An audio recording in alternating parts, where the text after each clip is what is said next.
Kerajaan Singasari adalah salah satu kerajaan besar di Jawa yang berdiri pada abad ke-13.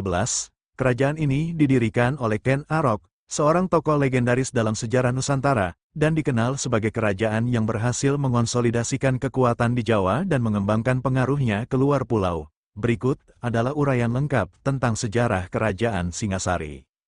1. Pendiri Kerajaan Singasari, Ken Arok.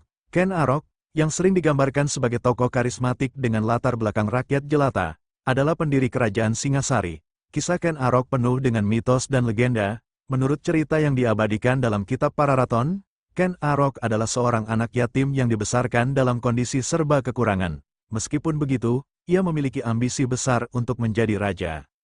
Ken Arok mengabdi pada Tunggul Ametung, seorang akuwu, semacam kepala daerah, di Tumapel, yang pada saat itu merupakan bagian dari Kerajaan Kediri. Ken Arok jatuh cinta pada Ken Dedes, istri Tunggul Ametung, dan berambisi merebut kekuasaan. Dengan bantuan seorang pandai besi bernama Empu Gandring, Ken Arok memesan sebuah keris sakti untuk membunuh Tunggul Ametung. Setelah membunuh Tunggul Ametung dengan keris itu, Ken Arok kemudian menikahi Ken Dedes dan mengangkat dirinya sebagai penguasa Tumapel. 2. Ken Arok dan pendiriannya atas Singasari. Setelah menjadi penguasa Tumapel, Ken Arok tidak langsung mendirikan Kerajaan Singasari. Ia terlebih dahulu melancarkan pemberontakan melawan Kerajaan Kediri yang saat itu dipimpin oleh Raja Kertajaya. Pada tahun 1222, dalam pertempuran Ganter, Ken Arok berhasil mengalahkan Kertajaya, yang menandai akhir dari kekuasaan Kerajaan Kediri. Setelah kemenangan itu, Ken Arok mendirikan Kerajaan Singasari dengan pusat pemerintahan di daerah yang sekarang dikenal sebagai Malang, Jawa Timur. Ken Arok kemudian mengadopsi gelar resmi Raja Sasang Amurwabumi dan menjadi raja pertama Singasari. Dinasti yang ia dirikan dikenal sebagai Dinasti Rajasa. 3. Penerus Ken Arok dan Dinasti Rajasa. Setelah kematian Ken Arok, kekuasaan Singasari diteruskan oleh putranya, Anusapati. Namun, sejarah Anusapati juga diwarnai oleh kisah pembunuhan. Anusapati membunuh Ken Arok sebagai balas dendam atas kematian ayah kandungnya, Tunggul Ametung. Anusapati kemudian memerintah Singasari, tetapi kekuasaannya berakhir ketika ia dibunuh oleh Tohjaya, anak Ken Arok dari selirnya, Ken Umang. Tohjaya sendiri tidak lama berkuasa karena ia dibunuh oleh Ranggawuni, anak Anusapati. Ranggawuni, yang juga dikenal sebagai Wisnuwardana, memerintah bersama dengan Mahesa Cempaka, putra Mahesa Wong Ateleng, salah satu pahlawan yang setia pada Ken Arok. Wisnuwardana memerintah dengan bijaksana dan memperkuat kerajaan Singasari. 4. Kejayaan di bawah Kertanegara.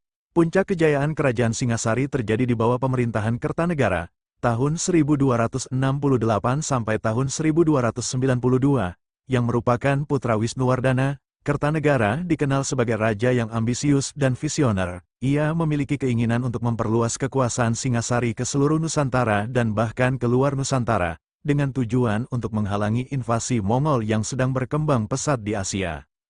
Kertanegara melancarkan ekspedisi militer yang dikenal sebagai Ekspedisi Pamalayu pada tahun 1275, yang bertujuan untuk menguasai wilayah-wilayah di Sumatera, khususnya Kerajaan Melayu, Melayu Darmasraya. Ekspedisi ini berhasil membawa wilayah-wilayah tersebut di bawah kekuasaan Singasari. Kertanegara juga memperluas pengaruhnya ke Bali, Kalimantan, dan wilayah lain di Nusantara.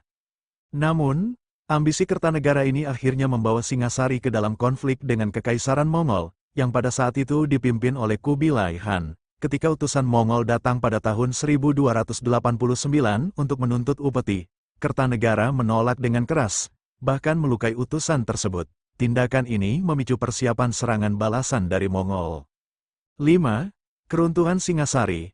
Meskipun Singasari mencapai puncak kejayaannya di bawah Kertanegara, kerajaan ini runtuh dengan cepat setelah kematiannya. Pada tahun 1292, Jayakatwang, seorang adipati Kediri yang merupakan bawahan Singasari, memberontak melawan Kertanegara. Jayakatwang merasa kekuasaan Kediri telah dilemahkan oleh Kertanegara dan melihat kesempatan untuk membangkitkan kembali kejayaan Kediri. Dalam pemberontakan tersebut, Kertanegara tewas, dan Jayakatwang berhasil merebut ibu kota Singasari. Raden Wijaya, menantu Kertanegara, berhasil melarikan diri dan kemudian mendirikan Kerajaan Majapahit pada tahun 1293 setelah memanfaatkan kekuatan pasukan Mongol yang datang untuk membalas dendam atas penghinaan yang dilakukan oleh Kertanegara. 6. Warisan dan pengaruh Singasari. Meskipun hanya bertahan selama sekitar 70 tahun, Kerajaan Singasari memiliki dampak yang signifikan dalam sejarah Jawa dan Nusantara. Kerajaan ini menjadi batu loncatan bagi kebangkitan Kerajaan Majapahit, yang kemudian menjadi salah satu kerajaan terbesar di Asia Tenggara. Dinasti Rajasa yang didirikan oleh Ken Arok terus berlanjut melalui Majapahit, dan banyak tokoh penting dalam sejarah Nusantara, seperti Raden Wijaya dan Hayam Wuruk, adalah keturunan dari Ken Arok. Selain itu, peninggalan budaya dan arsitektur dari era Singasari, seperti Candi Singasari dan patung-patung perwujudan Dewa Hindu-Buddha, masih dapat ditemukan hingga hari ini dan menjadi bukti kejayaan peradaban Jawa pada masa itu. Secara keseluruhan, sejarah Kerajaan Singasari adalah cerita tentang ambisi, pengkhianatan, kekuasaan, dan pengaruh yang membentuk wajah Nusantara dan memainkan peran penting dalam membentuk sejarah Indonesia.